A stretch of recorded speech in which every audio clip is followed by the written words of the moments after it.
My name is Brian Hanssen, and I'm a clinical assistant professor of business at NYU Shanghai. We've heard about baby boomers, Gen X, and millennials, but there's an emerging group of young people called Generation Z. They're born in the latter part of the 1990s to the early 2000s, and they're particularly relevant because they're starting to enter into the workforce. They also are unique because they pose some particularly interesting challenges to the older manager. So let's take a look at a few examples.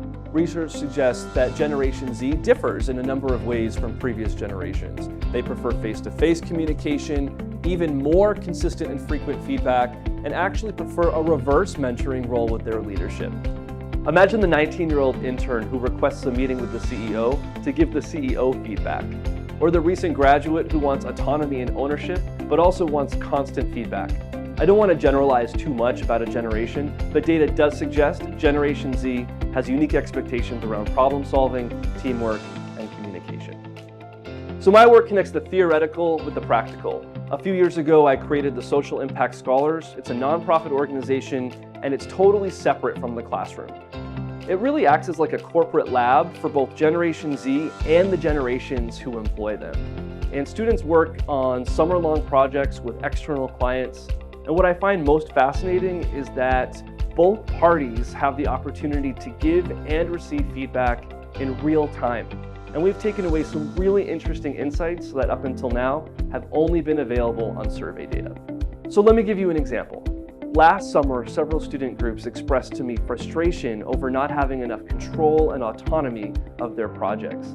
And several student groups came to me and expressed frustration because they weren't able to create something.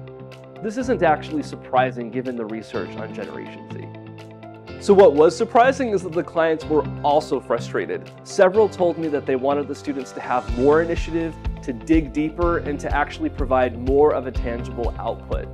And I realized that I'm actually facilitating a relationship between two generations that have the exact same expectations, but very different approaches. I'm literally seeing the research play out before my very eyes. So what I love about my work is that I can do what traditional survey data cannot. I can get different generations in the same room, talking and learning in real time, and I can understand how transferable the Generation Z research is in practice. And maybe most importantly, since I only work with social purpose companies, my students can take all of this learning and adapt it to the social context.